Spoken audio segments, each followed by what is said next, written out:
नमस्कार दोस्तों, स्वागत है आप सभी का संकल्प स्टडी पॉइंट उत्तराखंड में। तो दोस्तों आज हम डिस्कस करने वाले हैं हिस्ट्री से। दोस्तों आज हम देखेंगे प्रैक्टिस सेट 43 दोस्तों आज हम डिस्कस करेंगे। और इससे पहले दोस्तों हिस्ट्री से जो है 42 प्रैक्टिस सेट कंप्लीट हो चुके हैं दोस्तों, जिनको आप प्लेलिस्ट में जाकर देख सकते हैं। चलिए दोस्तों स्टार्ट करते हैं आज का सेशन। और आप सभी लोग दोस्तों वीडियो के एंड तक जरूर बने रहें। और साथ ही साथ दोस्तों आप लोग आंसर करते हुए चलेंगे और प्रत्येक क्वेश्चन का आंसर दोस्तों आप लोग कमेंट बॉक्स में जरूर करें। चलिए स्टार्ट करते हैं आज का सेशन। और आज हम चलेंगे दोस्तों क्वेश्चन नंबर 31 से। और सारे क्वेश्चन दोस्तों आपके अकॉर्डिंग टू सिलेबस रहेंगे इसमें। और अब समय कम है दोस्तों, तो इसलिए आप अधिक से अधिक जो है प्रैक्टिस करें। ठीक है, चलिए क्वेश्चन नंबर 31 का आंसर करेंगे। 31 है दोस्तों, किस घटना के बाद रविंद्रनाथ टैगोर ने नाइटहुड का परित्याग किया था? ऑप्शन देखिए, बंगाल विभाजन के बाद, प्रथम विश्व युद्ध की घोषणा के बाद, जलियांवाला बाग के नरसंहार के पश्चात, या फिर चौरी चौरा कांड के बाद। दोस्तों आप सभी जानते हैं रविंद्रनाथ टैगोर ने जो है नाइटहुड की उपाधि जो है कब इसका परित्याग किया था। तो 31 का राइट आंसर क्या हो जाएगा यहाँ पर? 31 का राइट आंसर हो जाएगा दोस्तों जलियांवाला बाग के नरसंहार के पश्चात। ठीक है, तो ऑप्शन यहाँ पर आपका सी ऑप्शन यहाँ पर राइट आंसर हो जाएगा। ठीक, जलियांवाला बाग हत्याकांड कब हुआ था ये आपको पूछा जाता है। तो ये हत्याकांड हुआ था दोस्तों 13 अप्रैल 1919। ठीक है, 13 अप्रैल 1919 को हुआ था दोस्तों जलियांवाला बाग नरसंहार। ठीक है, जिसमें ब्रिटिश सरकार द्वारा दोस्तों जो इनको नाइटहुड की उपाधि दी गई थी उसका इन्होंने परित्याग किया था। इसको ध्यान में रखेंगे। ठीक है, क्या हुआ था दोस्तों जलियांवाला बाग हत्याकांड आप सभी ने पढ़ा है, जिसमें जनरल डायर द्वारा जो है नियति भीड़ पर जो है अंधाधुंध गोलियां चलाने की इस घटना ने पूरे राष्ट्र को दोस्तों झकझोर दिया था। और इसी घटना के विरोध में महात्मा गांधी ने दोस्तों केसरे हिंद की जो स्वर्ण पदक है और जो उपाधि है जो इनको दी गई थी वो सब इन्होंने क्या कर दी, वापस कर दी थी। ठीक, तो ध्यान रखेंगे ऑप्शन यहाँ पर आपका सी जो है राइट आंसर हो जाएगा। ठीक, रविन्द्रनाथ टैगोर ने 13 अप्रैल 1919 को हुए जलियांवाला बाग हत्याकांड या नरसंहार के विरोध में ब्रिटिश सरकार द्वारा दी गई नाइटहुड यानी कि सर की उपाधि का परित्याग किया था। ठीक, चलिए अगला क्वेश्चन देखिए। चलिए क्वेश्चन नंबर 32 का आंसर करेंगे। क्वेश्चन नंबर 32 है दोस्तों, निम्न में से किस वाइसराय ने भारतीयों को जो है राय बहादुर और खान बहादुर उपाधियां देना प्रारंभ किया था? ऑप्शन देखिए, लॉर्ड रिपन ने, लॉर्ड लिटन ने, लॉर्ड मियो ने, या फिर लॉर्ड डफरिन ने। चलिए आंसर कीजिए, आपको वाइसराय का नाम बताना है। ठीक है, जिसने भारतीयों को जो है राय बहादुर और खान बहादुर उपाधियां देना प्रारंभ किया था। क्या हो जाएगा राइट आंसर बताइए। साथ ही साथ दोस्तों आप आंसर करते हुए चलें।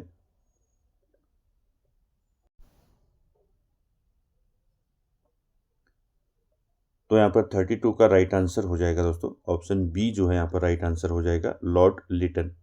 ठीक है, ध्यान रखेंगे दोस्तों ऑप्शन बी यहाँ पर राइट होगा। भारत के वायसराय लॉर्ड लिटन ने दोस्तों दिल्ली दरबार के दौरान भारतीयों को राय बहादुर और खान बहादुर जैसी उपाधियां देने की प्रक्रिया को औपचारिक रूप दिया था। कब दिया था ये भी आपको ध्यान में रखना है। दिल्ली दरबार इनकी राजकीय घोषणा के दौरान आपका 1877। ठीक है, ये भी आपको ध्यान में रखना है दोस्तों। भारत के वाइसराय लॉर्ड लिटन ने 1877 की दिल्ली दरबार के दौरान भारतीयों को राय बहादुर और खान बहादुर जैसी उपाधियां देने की प्रक्रिया को औपचारिक रूप दिया था। ठीक है, इसको ध्यान में रखेंगे। ये उपाधियां दोस्तों ब्रिटिश राज के प्रति वफादारी दिखाने वाले प्रभावशाली हिंदू और मुस्लिम व्यक्तियों को उनके सहयोग के बदले प्रदान की जाती थी। अगला क्वेश्चन देखेंगे, क्वेश्चन नंबर 33। इसका आंसर करेंगे, निम्नलिखित में से कौन सा गवर्नर जनरल या वाइसराय इतिहास एवं पुरातत्व का विद्वान था? ऑप्शन देखिए, Lord Ripon, William Bentinck, Lord Curzon, या फिर लॉर्ड टफरिन। क्या हो जाएगा यहाँ पर राइट आंसर आपको बताना है। निम्नलिखित में से कौन सा गवर्नर जनरल या वाइसराय जो है इतिहास एवं पुरातत्व का विद्वान था? चलिए आंसर क्या हो जाएगा 33 का, आंसर कीजिए। कौन सा गवर्नर जनरल या वाइसराय जो है इतिहास एवं पुरातत्व का विद्वान था? तो 33 का दोस्तों राइट आंसर हो जाएगा यहाँ पर, क्या हो जाएगा, लॉर्ड कर्जन। ठीक है, सी ऑप्शन यहाँ पर आपका राइट आंसर हो जाएगा दोस्तों। ध्यान रखेंगे वाइसराय लॉर्ड कर्जन जो है, इसको भारतीय इतिहास और पुरातत्व का एक प्रकांड विद्वान और संरक्षक माना जाता है दोस्तों।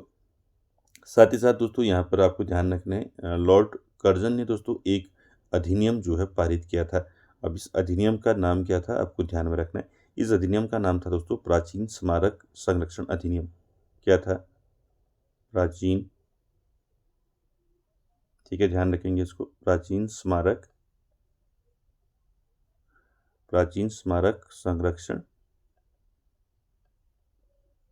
संरक्षण अधिनियम। ठीक है, अधिनियम, तो इसको ध्यान में रखेंगे।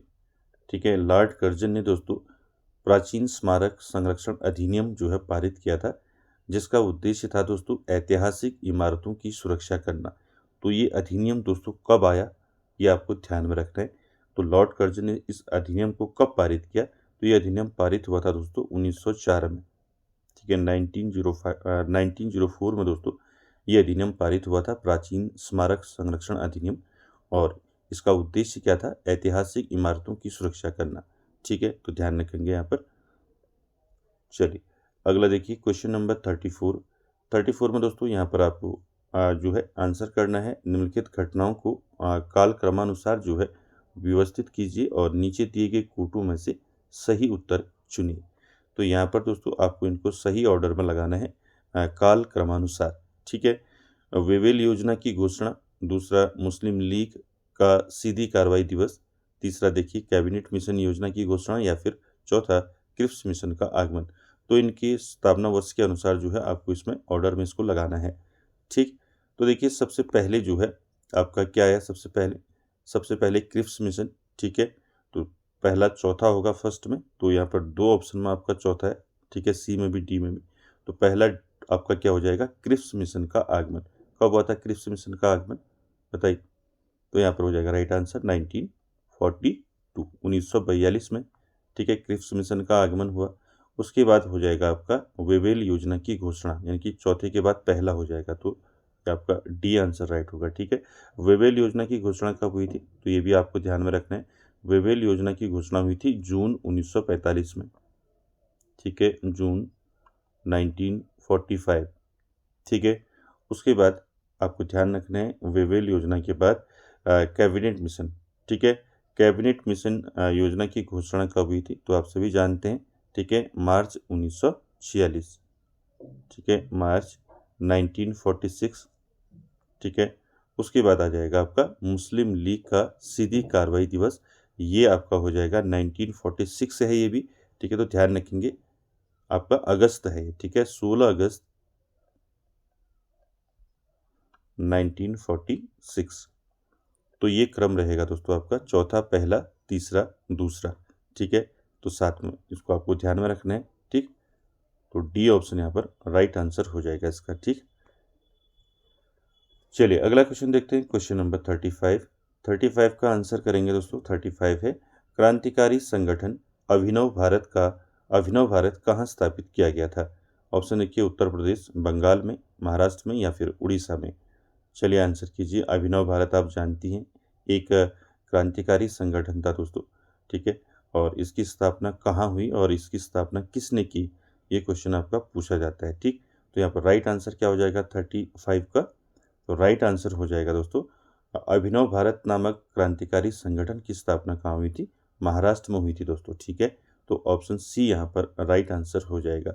ठीक, अभिनव भारत, ध्यान रखेंगे अभिनव भारत की स्थापना जो है, इसके संस्थापक कौन थे आपको पूछा जा सकता है कि इस संगठन की स्थापना किसने की। ठीक है, तो अभिनव भारत की स्थापना की थी दोस्तों विनायक दामोदर सावरकर। ठीक है, नाम याद रखेंगे, पूछा जाता है दोस्तों, कई बार पूछा है। ठीक है, विनायक दामोदर, ठीक है, दामोदर सावरकर। ठीक है, सावरकर, तो ध्यान रखेंगे वीर सावरकर के नाम से इनको जाना जाता है। और उनके भाई गणेश सावरकर ने जो है आपने जानते हैं कि उन्होंने भी एक संस्था पुनर्गठित की थी आपका मित्र मेला करके।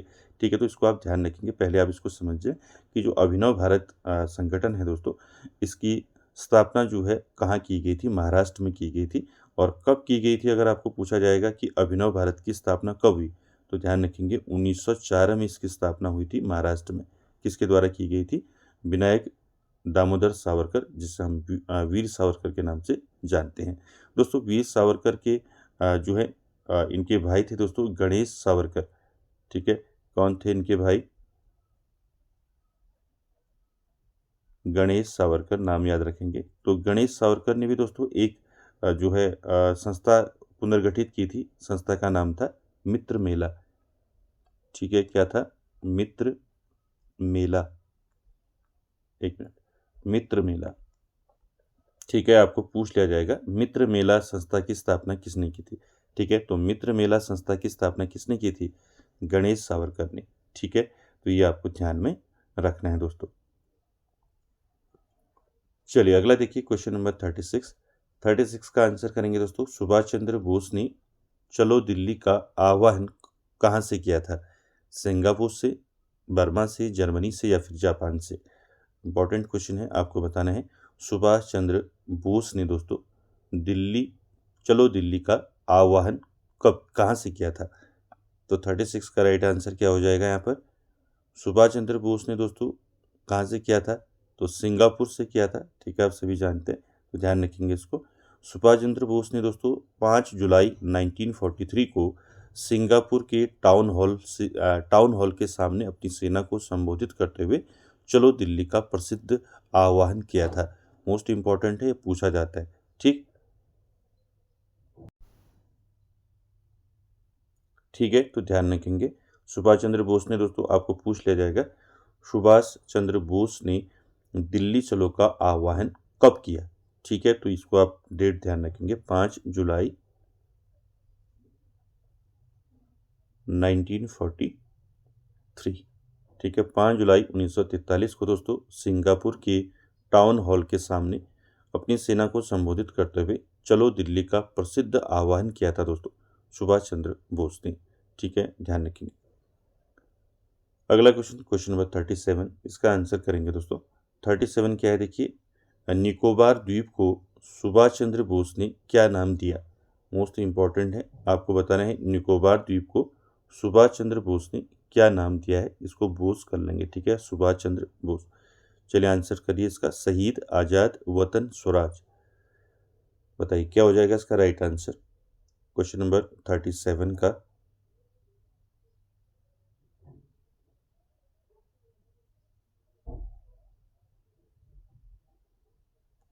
तो राइट आंसर क्या हो जाएगा 37 का, राइट आंसर हो जाएगा ऑप्शन डी।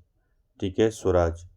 ठीक, ध्यान रखेंगे दोस्तों, द्वितीय विश्व युद्ध के दौरान जब जापान ने अंडमान और निकोबार द्वीप समूह सुभाष चंद्र बोस को सौंपे, तो उन्होंने दोस्तों निकोबार द्वीप को स्वराज नाम दिया था।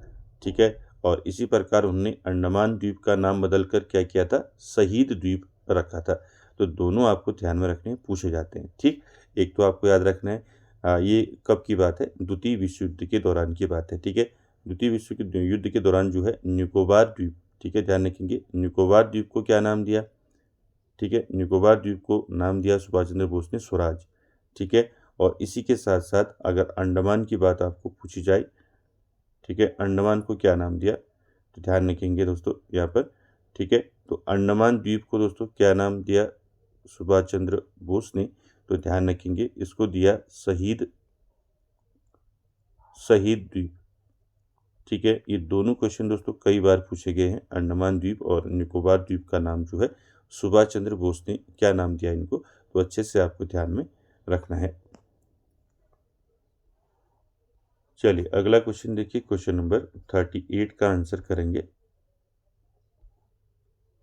चलिए 38 का आंसर करें, क्या हो जाएगा राइट आंसर, निम्नलिखित में से किसने 2 बार भारतीय राष्ट्रीय कांग्रेस के अधिवेशन की अध्यक्षता की है। तो यहाँ पर आपको नाम दिए हैं दोस्तों, इनमें से किसने जो है 2 बार भारतीय राष्ट्रीय कांग्रेस के अधिवेशन की अध्यक्षता की है। ऑप्शन देखिए, जॉर्ज मूल ने, ए वेब ने, सर हेनरी कॉटन ने या फिर विलियम वेडरबर्न ने। तो क्या हो जाएगा यहाँ पर 38 का राइट आंसर, यहाँ पर आपको बताना है निम्न में से किसने 2 बार भारतीय राष्ट्रीय कांग्रेस के अधिवेशन की अध्यक्षता की है। तो यहाँ पर राइट आंसर क्या हो जाएगा, 38 का राइट आंसर हो जाएगा दोस्तों ऑप्शन डी, यहाँ पर राइट आंसर हो जाएगा विलियम वेडरबर्न। ठीक है, ध्यान में रखेंगे, डी ऑप्शन राइट आंसर हो जाएगा। इन्होंने 2 बार दोस्तों कौन कौन से अधिवेशन की अध्यक्षता की है, ये आपको ध्यान में रखना है। इन्होंने प्रथम बार जो है दोस्तों, पहला जो अधिवेशन इन्होंने अध्यक्षता की थी 1889 में कौन सा अधिवेशन था, 1889 में आपका बम्बई अधिवेशन। ठीक है, बम्बई अधिवेशन में इन्होंने अध्यक्षता की थी पहला। ठीक है, और दूसरी अध्यक्षता इन्होंने की थी दोस्तों, कब की थी ये भी आपको ध्यान में है। दूसरी बार इन्होंने 1910 में अध्यक्षता की थी कांग्रेस की। ठीक है, 1910, और 1910 का जो इलाहाबाद अधिवेशन था, ठीक है, इलाहाबाद अधिवेशन, तो ये आपको ध्यान में रखना है। ठीक है, विलियम वेडरबर्न ने दोस्तों 2 अधिवेशनों की अध्यक्षता की थी, एक बम्बई अधिवेशन की और दूसरा इलाहाबाद अधिवेशन की। ठीक है, दोनों का आपको ईयर याद रखना है, 1989 और दूसरा इलाहाबाद अधिवेशन 1910। ठीक है, और साथ ही साथ दोस्तों आपको ध्यान में रखना है, ये काफ़ी करीबी मित्र थे दोस्तों। किसके करीबी मित्र थे, ए.ओ. ह्यूम के। ठीक है, ए.ओ. ह्यूम को आप जानती हैं, तो ए.ओ. ह्यूम के दोस्तों ये क्या थे, करीबी मित्र थे। इसको आपको ध्यान में रखना है।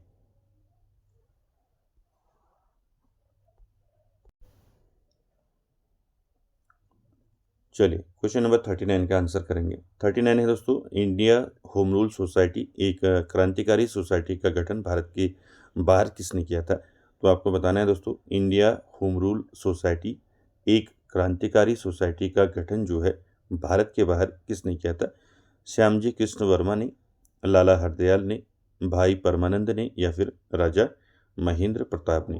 दोस्तों यहाँ पर राइट आंसर क्या हो जाएगा 39 का, इंडिया होम रूल सोसाइटी का भारत से बाहर जो है किसने इसका गठन किया था। तो आप सभी जानते हैं राइट आंसर हो जाएगा, क्या हो जाएगा, श्यामजी कृष्ण वर्मा। ठीक है, ए ऑप्शन यहाँ पर आपका राइट आंसर हो जाएगा दोस्तों। श्यामजी कृष्ण वर्मा ने दोस्तों 1905 में, ठीक है ध्यान रखेंगे, 1905 में लंदन में इंडिया होम रूल सोसाइटी नामक क्रांतिकारी संगठन का गठन किया था। ठीक है, कहाँ किया था 1905 में, लंदन में।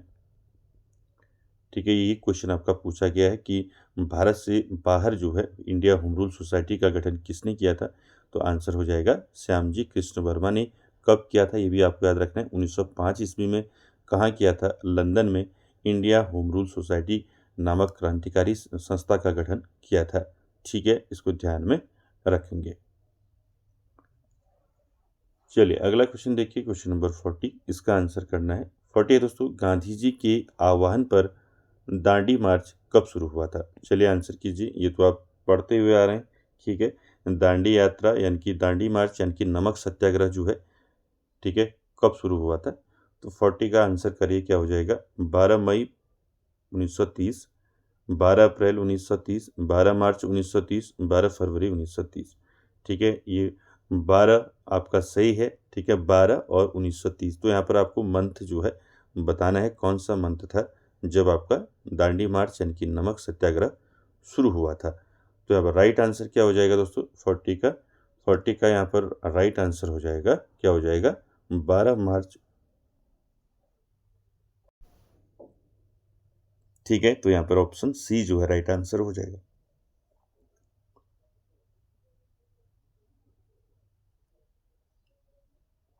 ठीक है, चलिए तो यहाँ पर आपको ध्यान रखना है, जो दांडी मार्च है दोस्तों, जिसे हम नमक सत्याग्रह कहते हैं, ये कब शुरू हुआ था, 12 मार्च 1930 को शुरू हुआ था। ये कहाँ से हुआ था अगर आपको पूछा जाएगा, तो ये हुआ था दोस्तों साबरमती आश्रम से। ठीक है, साबरमती, ठीक है, साबरमती आश्रम। ठीक है, इसको ध्यान में रखेंगे, जिसमें गांधी जी ने दोस्तों इसमें अपने 78 चुने हुए अनुयायियों के साथ जो है 24 दिनों की यात्रा पूरी की थी, और 6 अप्रैल 1930 को दांडी के समुद्र तट पर नमक कानून तोड़ा गया था। कब तक, 6 मार्च से आपको 12 मार्च से आपको ध्यान रखना है, 6 अप्रैल 1930 तक। ठीक, इसको ध्यान में रखेंगे। पूछा जाता है कि जो दांडी मार्च था, नमक सत्याग्रह था, इसमें कितने अनुयायी थे। तो इसको ध्यान में रखना है, इसमें कितने अनुयायी थे कुल, तो इसमें 78 थे। ठीक है, 78 अनुयायियों ने इसमें भाग लिया था दोस्तों। ठीक है, ध्यान में रखेंगे। और यात्रा कितनी थी दोस्तों, आपको अगर पूछा जाए कि कितने किलोमीटर की ये यात्रा रही, तो ध्यान रखेंगे ये यात्रा लगभग रही दोस्तों, अगर किलोमीटर की बात करें तो 385 किलोमीटर, 385 किलोमीटर की दोस्तों ये यात्रा थी दोस्तों, दांडी यात्रा। तो इसको आपने ध्यान में रखना है। ठीक, चलिए अगला देखिए क्वेश्चन नंबर 41 का आंसर करेंगे दोस्तों। निम्न में से कौन उग्रवादी नेता नहीं था? ठीक है, इसमें आपको बताना है कौन यहाँ पर उग्रवादी नेता नहीं था। लाला लाजपत राय, विपिन चंद्र पाल, दादा भाई नौरोजी या फिर बाल गंगाधर तिलक। चलिए आंसर कीजिए, क्या हो जाएगा 41 का उग्रवादी नेता इनमें से कौन नहीं था? ठीक है, बताइए। देखिए आपने जो है पढ़ा होगा, ठीक है, जिसमें आपने लाल बाल पाल पढ़ा होगा। ठीक है, तो ये आप समझ चुके होंगे। भारतीय राष्ट्रीय कांग्रेस के दोस्तों उदारवादी इनके नरम दल के नेता रहे हैं। कौन रहे हैं इनमें से, आप समझ चुके होंगे। यहाँ पर तीनों जो हैं, लाला लाजपत राय, विपिन चंद्र पाल और बाल गंगाधर तिलक, ये तीनों क्या हैं आपके, ये हैं दोस्तों उग्रवादी नेता। तो यहाँ पर दादा भाई नौरोजी जो है ये आपका राइट आंसर हो जाएगा। आपको पूछा है उग्रवादी नेता नहीं था, तो दादा भाई नौरोजी राइट आंसर हो जाएगा। भारतीय राष्ट्रीय कांग्रेस के उदारवादी अब नरम दल के नेताओं में नाम आता है दोस्तों दादा भाई नौरोजी का। बाकी शेष तीनों जो हैं ये उग्रवादी विचारधारा के समर्थक रहे हैं। ठीक है, आपने पढ़ा होगा लाला लाजपत राय, बाल गंगाधर तिलक और विपिन चंद्र पाल को संयुक्त रूप से क्या कहा जाता है? लाल बाल पाल कहा जाता है। लाल बाल पाल। ठीक है, ये आपको ध्यान में रखना है, ये क्या है? उग्रवादी विचारधारा से हैं। चलिए अगला देखिए क्वेश्चन नंबर 42 का आंसर करेंगे दोस्तों। गदर पार्टी का मुख्यालय कहाँ स्थित था? चलिए आंसर कीजिए, क्या हो जाएगा यहाँ पर राइट आंसर, बताइए। गदर पार्टी का मुख्यालय जो है कहाँ था? तो राइट आंसर क्या हो जाएगा 42 का? आप सभी जानते हैं गदर पार्टी का जो मुख्यालय था वो कहाँ था? सैन फ्रांसिस्को में था दोस्तों। तो बी ऑप्शन यहाँ पर आपका राइट आंसर हो जाएगा। ठीक है, गदर पार्टी का मुख्यालय जो है अमेरिका की सैन फ्रांसिस्को में था दोस्तों। ठीक है, कहाँ था? अमेरिका के सैन फ्रांसिस्को में। ठीक है, ठीक है, तो ध्यान में रखेंगे गदर पार्टी का मुख्यालय कहाँ स्थित था? तो दोस्तों ये था आपका अमेरिका के सैन फ्रांसिस्को में था दोस्तों। और इसको किस नाम से जाना जाता था दोस्तों? इस मुख्यालय को ध्यान रखेंगे, जो सैन फ्रांसिस्को में मुख्यालय था गदर पार्टी का, इसको जाना जाता था दोस्तों युगांतर आश्रम के नाम से। ठीक है, आपको पूछ लिया जाएगा युगांतर आश्रम। ठीक है, ध्यान रखेंगे जो गदर पार्टी का जो मुख्यालय था अमेरिका की सैन फ्रांसिस्को में स्थित था, उसे दोस्तों क्या कहा जाता था? युगांतर आश्रम के नाम से भी उसको जाना जाता था। ठीक है, इसकी स्थापना आप जानती हैं, गदर पार्टी की स्थापना जो है कब हुई थी? 1913 में इसकी स्थापना हुई थी। किसने की थी इसकी स्थापना? लाला हरदयाल। ठीक है, लाला हरदयाल। ठीक, ये भी आपको साथ में याद रखना है। चलिए अगला क्वेश्चन देखिए, क्वेश्चन नंबर 43, इसका आंसर करेंगे। 43 है दोस्तों, 23 मार्च 1931 को भगत सिंह के साथ जिन दो अन्य क्रांतिकारियों को फांसी दी गई थी उनका नाम आपको बताना है। तो आप सभी जानते हैं दोस्तों क्या हो जाएगा राइट आंसर 43 का राइट आंसर हो जाएगा दोस्तों, क्या हो जाएगा बताइए? राजगुरु और सुखदेव। ठीक, ऑप्शन सी यहाँ पर राइट आंसर हो जाएगा दोस्तों। आप जानती हैं 23 मार्च 1931 को लाहौर षड्यंत्र केस में जो है भगत सिंह के साथ साथ जो है राजगुरु और सुखदेव को भी फांसी दी गई थी 23 मार्च 1931 को। ठीक है, तो इसको आपने ध्यान में रखना है। अगला क्वेश्चन, क्वेश्चन नंबर 44, आपने आंसर करना है राष्ट्रीय स्वयं सेवक संघ कब स्थापित किया गया था? तो राष्ट्रीय स्वयं सेवक संघ यानी कि जिसको हम आरएसएस कहते हैं। ठीक है, तो आरएसएस की कब स्थापना कब हुई थी आपको पूछा गया है। ऑप्शन देखिए 1925, 1936, 1933 या फिर 1932। तो आप सभी जानते हैं क्या हो जाएगा यहाँ पर राइट आंसर। राष्ट्रीय स्वयंसेवक संघ आरएसएस की स्थापना जो है दोस्तों ये हुई थी 1925 में। ठीक है, ए ऑप्शन राइट हो जाएगा। 1925 में आरएसएस की स्थापना हुई थी दोस्तों। ठीक है, इसको ध्यान में रखेंगे। दशहरे के पावन अवसर पर दोस्तों इसकी स्थापना की गई थी, किसकी? आरएसएस की। ठीक, चलिए अगला देखिए क्वेश्चन नंबर 45 का आंसर करेंगे। 45 है दोस्तों, बारदोली सत्याग्रह का नेतृत्व किसने किया था? चलिए आंसर कीजिए। बारदोली या बारडोली, ठीक है, एक ही बात है। ठीक है, इसको आपने देखा होगा, बारदोली। ठीक, चलिए अब बताइए, बारदोली सत्याग्रह का नेतृत्व किसने किया था? बदरुद्दीन तैयब जी ने, महात्मा गांधी जी ने, वल्लभ भाई पटेल ने, या फिर आपका विट्ठल भाई जी पटेल ने? चलिए आंसर कीजिए दोस्तों, क्या हो जाएगा? क्वेश्चन नंबर 45 कहाँ हुआ था दोस्तों? बारदोली सत्याग्रह आपको पूछा जाएगा। ठीक है, तो बारदोली सत्याग्रह कहाँ हुआ था? ये हुआ था दोस्तों गुजरात में। ठीक है, कहाँ हुआ था बारदोली सत्याग्रह? गुजरात में हुआ था। ठीक है, कब हुआ था गुजरात में बारदोली सत्याग्रह? बताइए। 1928 में हुआ था गुजरात में। ठीक है, बारदोली सत्याग्रह। और ये किसके नेतृत्व में हुआ था? ये हुआ था दोस्तों वल्लभ भाई पटेल के नेतृत्व में। ठीक है, तो यहाँ पर ऑप्शन सी जो है आपका राइट आंसर हो जाएगा दोस्तों। ठीक है, इसी आंदोलन की सफलता के बाद जो है बारदोली की महिलाओं ने जो है सरदार की उपाधि दी थी दोस्तों वल्लभ भाई पटेल को। ठीक, ये आप जानते हैं।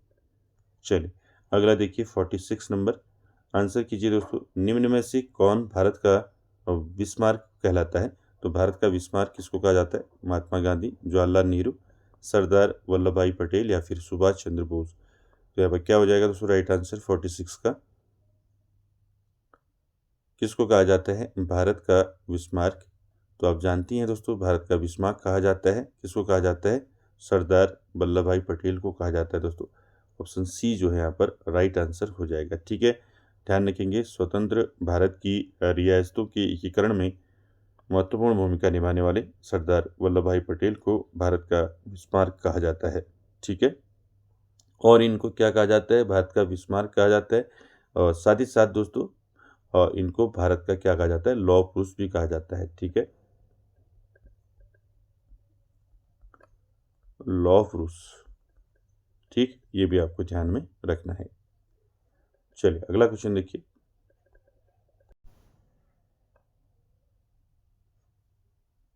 चलिए क्वेश्चन नंबर 47 का आंसर करेंगे। 47 है दोस्तों, पुनर्जागरण काल का वैज्ञानिक जिसने बताया था कि ग्रह जो है सूर्य के चारों ओर घूमते हैं, का नाम दिया था। तो किसने दिया था दोस्तों? ये केपलर, गुटेनबर्ग, रेवेलेस, या फिर फ्रांसिस बेकन? चलिए आंसर कीजिए, क्या हो जाएगा? आपको बताना है पुनर्जागरण काल के प्रसिद्ध खगोल शास्त्री कौन थे, जिन्होंने बताया था दोस्तों, क्या बताया था कि ग्रह जो है सूर्य के चारों ओर अंडाकार कक्षाओं में घूमते हैं। ठीक है, किसने कहा था? बताइए, आंसर कीजिए, क्या हो जाएगा? तो राइट आंसर हो जाएगा 47 का दोस्तों, केपलर। ठीक है, तो ए ऑप्शन यहाँ पर आपका राइट आंसर हो जाएगा। ध्यान रखेंगे, पुनर्जागरण काल के प्रसिद्ध खगोल शास्त्री केपलर ने यह प्रतिपादित किया था कि ग्रह जो है सूर्य के चारों ओर अंडाकार कक्षाओं में घूमते हैं। ठीक है, उन्होंने दोस्तों ग्रहों की गति के 3 प्रसिद्ध नियम भी दिए थे। आप जानते होंगे 3 प्रसिद्ध नियम दिए थे इन्होंने। ठीक, इसको ध्यान में रखेंगे। तो ए ऑप्शन इसमें राइट आंसर हो जाएगा दोस्तों। चलिए अगला देखिए 48 का आंसर करेंगे दोस्तों। 48 है, प्रसिद्ध चित्र मोनालिसा का चित्रकार था। तो अब जानती हैं दोस्तों मोनालिसा का चित्रकार कौन था? ऑप्शन देखिए, Leonardo da Vinci, एल्बर्टी, Michael Angelo, या फिर राफेल? चलिए आंसर कीजिए, इसका राइट आंसर क्या हो जाएगा 48 का?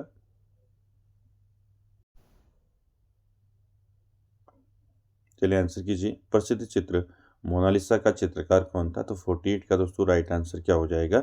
Leonardo da Vinci. ठीक, ए ऑप्शन यहाँ पर आपका राइट आंसर हो जाएगा दोस्तों। ध्यान रखेंगे, विश्व की सबसे प्रसिद्ध पेंटिंग है दोस्तों ये मोनालिसा। इसके चित्रकार कौन है? Leonardo da Vinci. ये कहाँ के निवासी थे दोस्तों, पूछा जाता है। तो ये कहाँ के निवासी थे? इटली के। ठीक है, इसको भी आपने ध्यान में रखना है। चलिए अगला देखिए क्वेश्चन नंबर 49 का आंसर करेंगे। 49 है दोस्तों, लास्ट जजमेंट नामक चित्र निम्नलिखित में से किसकी कृति है? ये सारे मैंने क्वेश्चन आपको करा रखे। चलिए आंसर कीजिए, इसका क्या आंसर हो जाएगा 49 का लास्ट जजमेंट यानी कि अंतिम न्याय। अगर इसको हिंदी में कहेंगे तो क्या हो जाएगा, अंतिम न्याय। ठीक है, अंतिम न्याय। अंतिम न्याय नामक चित्र जो है निम्नलिखित में से किसका है दोस्तों, किसकी कृति है। तो 49 का क्या हो जाएगा राइट आंसर। तो 49 का राइट आंसर हो जाएगा दोस्तों, क्या हो जाएगा, माइकल एंजिलो। ठीक है, द लास्ट जजमेंट जो है दोस्तों ये किसका है, माइकल एंजिलो का है। ध्यान रखेंगे, पूछा जाता है दोस्तों, कई बार ये क्वेश्चन पूछा गया है। ठीक, चलिए अगला देखिए क्वेश्चन नंबर 50 का आंसर करेंगे दोस्तों। यूरोप में 30 वर्षीय युद्ध की अवधि थी। ठीक है, आप जानते हैं यूरोप में 30 वर्षीय युद्ध हुआ था, तो इसकी अवधि पूछी है कि ये कब से कब तक रहा था। ठीक है, चलिए आंसर कीजिए, क्या हो जाएगा इसका राइट आंसर।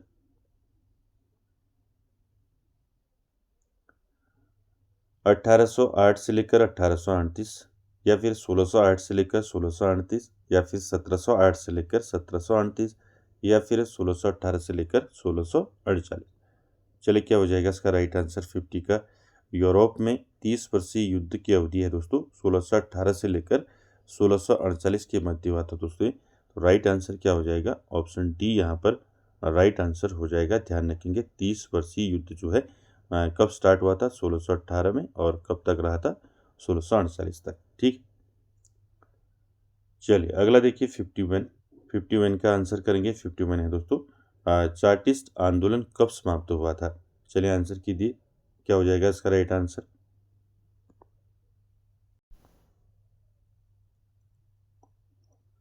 तो क्या हो जाएगा यहाँ पर राइट आंसर 51 का। तो राइट आंसर हो जाएगा दोस्तों, चार्टिस्ट आंदोलन जो है कब समाप्त हुआ है पूछा है आपको। ठीक है, कब समाप्त हुआ था, ये हुआ था दोस्तों आपका 1848 में। ठीक है, ऑप्शन ए जो है राइट आंसर हो जाएगा दोस्तों। ठीक है, आपको पूछा जाएगा कि चार्टिस्ट आंदोलन कब शुरू हुआ था। ठीक है, ये तो आपका समाप्त हुआ था आपका 1848 में। शुरू कब हुआ था, ये शुरू हुआ था दोस्तों ये 1618 में। ठीक है, इसको ध्यान में रखें। 1638 में स्टार्ट हुआ था। ठीक है, एक मिनट। ठीक है, समाप्त हुआ था आपका 1838 में, और ये शुरू हुआ था, ये भी ध्यान रखेंगे, शुरू हुआ था ये 1938 में। ठीक है, 1938 में शुरू हुआ था दोस्तों चार्टिस्ट आंदोलन, और ख़त्म कब हुआ था, 1848 में। साथ ही साथ दोस्तों ये कहाँ हुआ था चार्टिस्ट आंदोलन, ये हुआ था दोस्तों ब्रिटेन में। ठीक है, चार्टिस्ट आंदोलन कहाँ हुआ था, ये ब्रिटेन में दोस्तों कामकाजी वर्ग के जो अधिकारियों थे उनके लिए चलाया गया था। कामकाजी जो वर्ग के अधिकारी थे उनके लिए। ठीक, तो ध्यान में रखेंगे कब शुरू हुआ था, कब समाप्त हुआ, और कहाँ हुआ। ठीक है, ये आपको ध्यान में रखना है चार्टिस्ट आंदोलन के संबंध में। ठीक, चलिए अगला देखिए क्वेश्चन नंबर 52, इसका आंसर करेंगे। 52 है दोस्तों, लुई 16वें ने स्टेट जनरल का अधिवेशन कब आहूत किया। ठीक है, आपको बताना है लुई 16वें ने स्टेट्स जनरल का अधिवेशन जो है कब आहूत किया, यानी कि कब बुलाया था। ठीक, चलिए आंसर कीजिए, क्या हो जाएगा, 17 जुलाई 1789 को, 14 जुलाई 1789, या फिर 13 जून 1789, या फिर 5 मई। क्या हो जाएगा यहाँ पर राइट आंसर। लुई 16वें ने जो है स्टेट्स जनरल का जो अधिवेशन है उसको कब आहूत किया था। तो राइट आंसर हो जाएगा यहाँ पर दोस्तों, क्या हो जाएगा, 5 मई 1789 को। ठीक है, कहाँ पर आहूत किया था ये पूछा जाएगा दोस्तों आपको। ठीक है, कहाँ पर आहूत किया था, ये किया था दोस्तों वर्साई के महल में। ठीक है, वर्साई के महल में। ठीक है, ध्यान रखेंगे इसको। ठीक, ये फ्रांसीसी क्रांति की पूर्व संध्या पर दोस्तों लुई 16वें ने स्टेट्स जनरल का अधिवेशन जो है 5 मई 1789 को वर्साई के महल में आहूत किया था। और यह अधिवेशन दोस्तों नए करों के प्रस्ताव पर विचार करने के लिए बुलाया गया था, क्योंकि फ्रांस जो है गहरे गहरे वित्तीय संकट से क्या कर रहा था, गुजर रहा था। ठीक, ये आप जानते हैं। तो राइट आंसर यहाँ पर डी हो जाएगा, ध्यान रखेंगे। चलिए 53 का आंसर करेंगे। 53 है दोस्तों, आतंक का राज्य का संबंध है। तो आतंक का राज्य का संबंध किससे है, फ्रांस से है, जर्मनी से है, रूस से है, या फिर स्पेन से है। तो राइट आंसर क्या हो जाएगा यहाँ पर 53 का, ये मैंने आपको बता रखा है। ठीक है, आतंक का राज्य का संबंध जो है दोस्तों कौन सी क्रांति से है इसका संबंध? तो इसका संबंध है दोस्तों फ्रांस की क्रांति से। ठीक है, तो यहाँ पर आपका ऑप्शन ए जो है राइट आंसर हो जाएगा। ठीक है, आतंक का राज्य का संबंध फ्रांस की क्रांति के उस कालखंड से है जब जैकोबिन दल का शासन था दोस्तों। ठीक है, आपने पढ़ा होगा जैकोबिन दल का जब शासन था, तो उस कालखंड की बात हो रही है। ठीक, तो ध्यान में रखेंगे, ए ऑप्शन राइट होगा। अगला क्वेश्चन 54, आप जानती हैं दोस्तों सामाजिक समझौता किसने लिखी है? तो यहाँ पर आपको हिंदी में पूछ दिया, इंग्लिश में बोलते हैं इसको द सोशल कॉन्ट्रैक्ट। ठीक है, क्या बोलते हैं इसको? The social contract. ठीक है, तो सोशल कॉन्ट्रैक्ट दोस्तों किसने लिखी थी आप जानती हैं? ठीक है, पुस्तक किसने लिखी है? तो राइट आंसर हो जाएगा 54 का क्या हो जाएगा? रूसो। ठीक है, ध्यान रखेंगे, प्रसिद्ध राजनीतिक कृति है दोस्तों ये सामाजिक समझौता द सोशल कॉन्ट्रैक्ट। इसके लेखक हैं फ्रांसीसी विचारक रूसो। ठीक है, इस पुस्तक को उन्होंने दोस्तों सामान्य इच्छा यानी कि जो जनरल विल है, तो सामान्य इच्छा का सिद्धांत दिया और नारा दिया था। कौन सा नारा दिया था रूसो ने? मनुष्य स्वतंत्र जन्म लेता है लेकिन वह सर्वत्र बेड़ियों में जकड़ा हुआ है दोस्तों। ये नारा कई बार पूछा गया है, तो ध्यान रखेंगे किसका नारा है? रूसो का है। ठीक,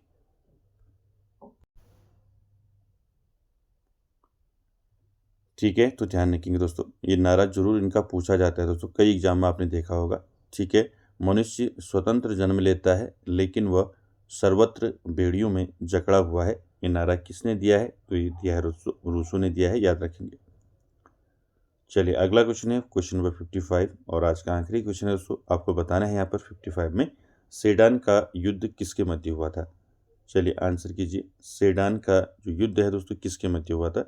फ्रांस और प्रसा के मध्य, ऑस्ट्रिया और फ्रांस, प्रसा और ऑस्ट्रिया, या फिर रूस और प्रसा?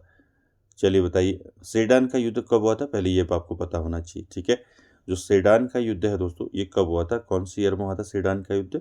1870 में हुआ था ये। ठीक है, 1870 में हुआ था सेडान का युद्ध। किसके बीच हुआ था ये?